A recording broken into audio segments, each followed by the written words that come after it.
Ayat Ul Kursi is made up of 9 sentences. Allahu la ilaha illa huwa al-hayyul qayyum, number 1. La ta'khudhuhu sinatun wa la nawm, number 2. Lahu ma fis samawati wa ma fil ard, number 3. What's number 4? Man dha alladhi yashfa'u 'indahu illa bi idhnihi, that's number 4. Ya'lamu ma bayna aydihim wa ma khalfahum, number 5. Then وَلَا يُحِيطُونَ بِشَيْءٍ مِّنْ عِلْمِ إِلَّا بِمَا شَاءَ, number 6. Then وَسِعَ كُرْسِيُّهُ السَّمَاوَاتِ وَالْأَرْضِ, number 7. وَلَا يَؤُودُهُ حِفْظُهُمَا, number 8. وَهُوَ الْعَلِيُّ الْعَظِيمُ, number 9. 9 sentences. The first sentence is Allahu la ilaha illa huwa al-hayyul qayyum. It's a beautiful sentence which ends with 2 of Allah's names. What are those 2 names? Al-Hayy, Al-Qayyum, the living and the source of all establishment. Everything stands and exists and is maintained because of Allah. What's incredible is that the last sentence, sentence number 1, has something in common with sentence number 9, which is وَهُوَ الْعَلِيُّ الْعَظِيمُ. How many names of Allah in the last sentence? 2 names of Allah in the first sentence, 2 names of Allah in the last sentence. Okay. Before I go to the second sentence, let me tell you something about security. Security guards have a very hard job. But if you get a if you're in security, you have to sit in your booth. You have to stare at the CCTV for hours and hours. And does it move?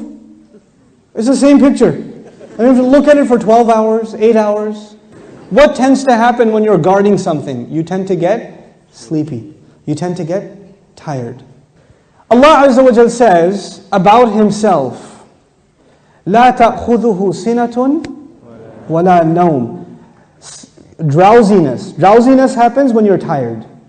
And of course, what happens after that? What's the next step? Naum. This is the second sentence. The second sentence is, these are things that creation has. Creation gets tired and it starts getting drowsy and eventually it falls to sleep. What was the second last sentence? وَلَا يَؤُودُهُ حِفْظُهُمَا. Guarding the skies and the earth does not exhaust Allah. When someone's exhausted, what do they get? Sina and Naum. The second sentence is actually connected to the second last sentence. لا تأخذه سنة ولا نوم ولا يؤوده حفظهما. He says له ما في السماوات وما في الأرض. He owns whatever is in the sky and the earth. Now before I tell you further, you need to understand the difference between 2 words, 2 names of Allah, Malik and Malik. Malik is an owner. Malik is an owner. Malik, what is Malik? King. Is there a difference between a king and an owner? Yes. Ownership is about property. But kingdom is not about, you're not the king over a tree or the king over a piece of land. You're the king over the people who live in that land. Kingdom is about controlling people. Ownership is about controlling objects. There's a difference. Now Allah says, لَهُ مَا فِي السَّمَاوَاتِ وَمَا فِي الْأَرْضِ. He owns whatever is in the skies and the earth. What is the ayah about? Ownership. What's the third last sentence? وَسِعَ كُرْسِيُّهُ السَّمَاوَاتِ وَالْأَرْضِ. His throne extends to the skies and the earth. When Allah talks about His throne, He's talking about His kingdom.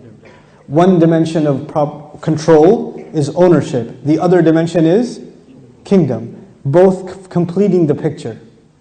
Allah is Malik and He is Malik.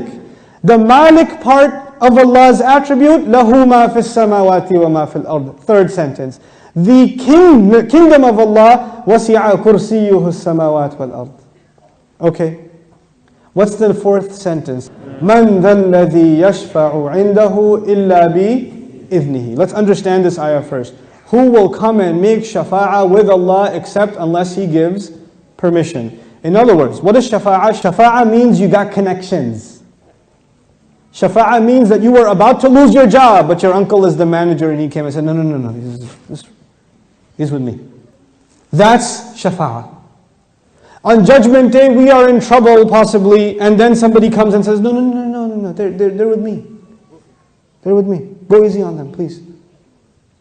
We beg Allah Azza wa Jal to qualify us for the shafa'ah of Rasulullah sallallahu alaihi wasallam. So this ayah is about nobody having any authority unless Allah gives it to them.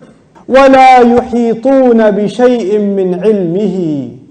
They know nothing, they can control, they encircle nothing of His knowledge.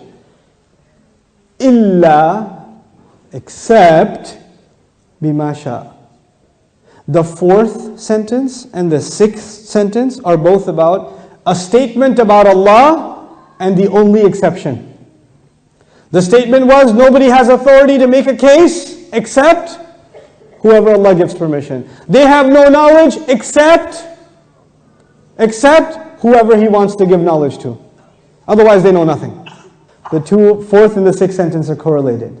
The first and the ninth, the second and the eighth, the third and the seventh, the fourth and the sixth. What's left? Middle sentence? He says, يَعْلَمُ مَا بَيْنَ أَيْدِيهِمْ وَمَا خَلْفَهُمْ. Oh my God, He says He knows what is ahead of them and what is behind them. And He knew what is coming ahead in the ayah and what was behind in the ayah. He put in the middle of it is, I know what's ahead and I know what's behind.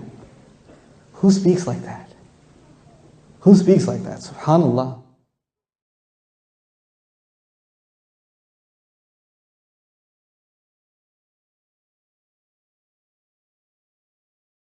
وما كان هذا القرآن أن يفترى من دون الله ولكن تصديق الذي بين يديه وتفصيل الكتاب لا ريب فيه من رب العالمين